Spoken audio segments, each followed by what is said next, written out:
بہت ساری ایسی احادیث مبارکہ ہیں جن میں نبی کریم صلی اللہ علیہ وآلہ وسلم نے ارشاد فرمایا کہ وہ شخص ہم میں نہیں، وہ شخص ہم میں نہیں، وہ شخص ہم میں سے نہیں۔ جیسے نبی کریم صلی اللہ علیہ وسلم نے ارشاد فرمایا من راغب عن سنتی فلیس منی، جس نے میری سنت کو حقیر جانا وہ شخص ہم میں سے نہیں۔ من غشا فلیس منا، جس شخص نے کسی کو دھوکہ دیا وہ شخص ہم میں سے نہیں۔ اسی طرح بہت ساری احادیث مبارکہ ایسی ہیں۔ نبی کریم صلی اللہ علیہ وسلم نے فرمایا جو شخص بڑوں کا احترام اور چھوٹوں کے ساتھ شفقت نہ کرے اور علماء کی قدر نہ پہچانے وہ شخص ہم میں سے نہیں۔ اسی طرح نبی کریم صلی اللہ علیہ وسلم نے ارشاد فرمایا جو شخص جان بوجھ کر شادی نہیں کرتا وہ شخص ہم میں سے نہیں۔ اور پھر حضور علیہ الصلوۃ والسلام نے ارشاد فرمایا ہرگز وہ شخص مومن نہیں ہو سکتا جس کے ہاتھ اور زبان سے دوسرے مسلمان محفوظ نہ رہیں۔ اب سوال یہ پیدا ہوتا ہے کہ ان احادیث مبارکہ سے کیا مراد ہے؟ واقعتاً ہی وہ شخص جو شادی نہیں کرتا، جو کسی کو ایک مرتبہ دھوکہ دیتا ہے، کیا وہ نبی کریم صلی اللہ علیہ وسلم کی جماعت میں سے نہیں؟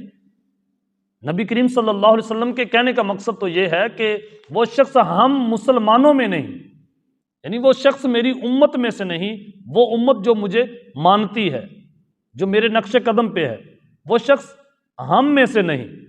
یہ تو بڑا خطرناک معاملہ ہے۔ اب بڑی بات تو یہ ہے کہ ایک شخص وہ ہوتا ہے جو مفتیان کرام کے فتوے کی ضد میں ہے، جو کسی عالم دین کے فتوے کی ضد میں ہے، جو ڈائریکٹ رسول اللہ صلی اللہ علیہ وسلم کے فتوے کی ضد میں ہے، جس پر خود رسول اللہ صلی اللہ علیہ وسلم کا فتویٰ جاری ہے، خود آقا علیہ الصلوۃ والسلام ارشاد فرما رہے ہوں کہ فلاں شخص ہم میں سے نہیں، تو کل قیامت کے روز شفاعت تو نبی کریم صلی اللہ علیہ وسلم نے کرنی ہے۔ اگر کوئی شخص روتا ہوا دوڑتا ہوا حضور کی بارگاہ میں جائے، حضور میں گناہ گار ہوں میری شفاعت فرمائیں، نبی کریم صلی اللہ علیہ وسلم نے اگر ارشاد فرما دیا کہ میں نے تو وہاں پہلے ہی بتا دیا تھا کہ فلاں کام کرنے والا شخص مجھ میں نہیں، اس کا میرے ساتھ کوئی تعلق نہیں، تو کیا بنے گا؟ آئیں ہم ان احادیث مبارکہ کو قرآن پاک کی روشنی میں دیکھتے ہیں کہ ان احادیث مبارکہ کا کیا مطلب بنتا ہے۔ سورۃ بقرہ دوسرے سپارے کے آخری صفحہ پر ایک واقعہ ہے۔ حضرت شمویل علیہ السلام اللہ کے پیغمبر ہیں، ان کو حکم ہوا کہ طالوت علیہ السلام کو بنی اسرائیل کا بادشاہ بناؤ۔ اللہ تعالیٰ کے حکم پر شمویل علیہ السلام نے حضرت طالوت علیہ السلام کو بنی اسرائیل کا بادشاہ مقرر کر دیا، سردار بنا دیا لشکر کا۔ اب طالوت علیہ السلام اللہ کے پیغمبر تو نہیں، لیکن اللہ کے برگزیدہ بندے ہیں جن کو اللہ نے چن لیا تھا۔ ان کے زیر اہتمام ایک لشکر تیار ہوا، بہت بڑا لشکر۔ بنی اسرائیل کے تمام لوگ جالوت کے خلاف، جالوت ایک بڑا ظالم جابر حکمران تھا جو ان سے تابوت سکینہ بھی چھین کے لے گیا تھا، ان کے گھر جس نے اجاڑ دیے تھے، ان کو گھر سے بے گھر کر دیا تھا، ان کے بچے انہوں نے قتل کر دیے، ان کی عورتیں اٹھا کر لے گیا۔ وہ جالوت کے خلاف جنگ کرنے کے لیے بنی اسرائیل کی ساری بستی تیار تھی، اور جو لشکر تیار ہوا ان کا سردار بنایا گیا حضرت طالوت علیہ السلام۔ جب یہ لشکر چلا تو آگے ایک نہر آ گئی، اور گرمی اتنی شدت کی تھی کہ ہر بندے کو پیاس لگی تھی، اس نہر میں سے گزرنا تھا۔ تو پیچھے اللہ تعالیٰ نے ایک آزمائش ڈال دی۔ طالوت علیہ السلام کو اللہ تعالیٰ نے فرمایا کہ ان کو کہو کہ ایک چلو کے علاوہ آپ نے کوئی پانی نہیں لینا، اور طالوت علیہ السلام نے وہاں ایک جملہ ارشاد فرمایا فمن شرب منہ فلیس منی، اے لوگو جس نے پانی پیا وہ شخص ہم میں سے نہیں، اس کا میرے ساتھ کوئی تعلق نہیں۔ اب جنہوں نے تو ایک چلو ہی پانی لیا، حکم کی تعمیل کی، ایک چلو پانی کا لیا، ایک چلو بھر پانی پیا اور چلے گئے۔ کچھ لوگ ایسے تھے جن کو بڑی پیاس تھی، انہوں نے سواریوں کو بھی پانی پلایا، خود بھی پانی پیٹ بھر کے پیا۔ جب وہ باہر چلے گئے، وہ چند لوگ تھے جنہوں نے طالوت علیہ السلام کی بات کا اثر لیا، طالوت علیہ السلام کے حکم کی پیروی کی، جنہوں نے صرف ایک چلو لیا، وہ تقریباً 313 تھے، کیونکہ رسول پاک صلی اللہ علیہ وسلم نے جنگ بدر کی مشابت اس حضرت طالوت علیہ السلام اور حضرت داؤد علیہ السلام کی اس جنگ کا حوالہ دیا۔ حضور نے فرمایا ان کے بھی 313 تھے اور ہمارے بھی 313 ہیں۔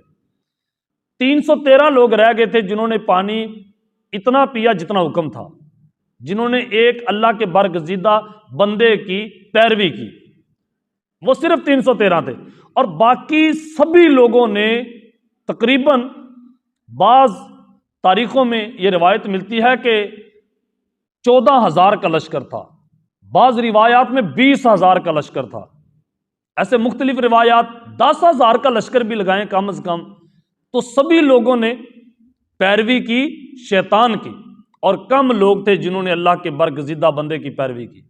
جنہوں نے اللہ کے بندے کی پیروی کی وہ 313 تھے۔ جب سبھی لوگ باہر آئے تو انہوں نے تو فرمایا تھا وہ شخص ہم میں سے نہیں۔ اب دیکھنا یہ ہے کہ کیسے وہ باہر نکلتا ہے، پیغمبروں کی جماعت سے کیسے انسان باہر جاتا ہے۔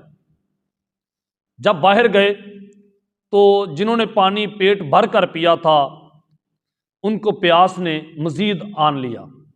اب ان کی سواریاں بھی تھک چکی ہیں، یہ بھی تھک چکے ہیں، اب جنگ کرنے کی ان میں کوئی طاقت ہی نہیں، سکت ہی نہیں، کمزور ہو چکے ہیں، اب نیکی کرنے کی ان میں کوئی طاقت نہیں ہے۔ وہ سارے بولے قالوا لا طاقت لنا اليوم بجالوت وجنودی، اے طالوت ہم میں طاقت نہیں ہے کہ ہم جالوت اور اس کے لشکر کے ساتھ جنگ کریں، ہم نہیں کر سکتے۔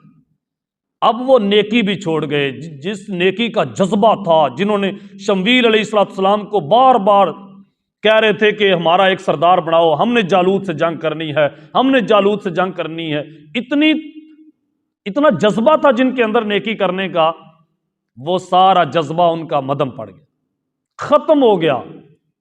تو سچ کہا تھا نا اللہ کے بندے نے کہ وہ شخص ہم میں سے نہیں جس نے ہماری نافرمانی کی۔ اسی طرح وہ تو ایک اللہ کے برگزیدہ بندے ہیں جن کا تذکرہ اللہ نے قرآن میں کیا ہے، اور پھر پیغمبر ہو، پھر پیغمبروں کا سردار ہو، پھر نبیوں کا امام ہو، سید الانبیاء ہو، اور شاہ ارض و سما ہو، حبیب کبریا ہو، ہمارے پیارے آقا و مولا حضرت محمد مصطفیٰ صلی اللہ علیہ وآلہ وسلم نے اگر ارشاد فرمایا کہ جس نے کسی کو دھوکہ دیا وہ ہم میں سے نہیں، تو پھر وہ شخص کیسے اللہ کی بندگی کر سکتا ہے، کیسے اللہ کے رستے پہ قائم رہ سکتا ہے؟ قدم قدم پہ تو شیطان گمراہ کرتا ہے، وہ شخص ہرگز گمراہ ہو جاتا ہے، وہ کبھی اس رستے پہ نہیں رہ سکتا۔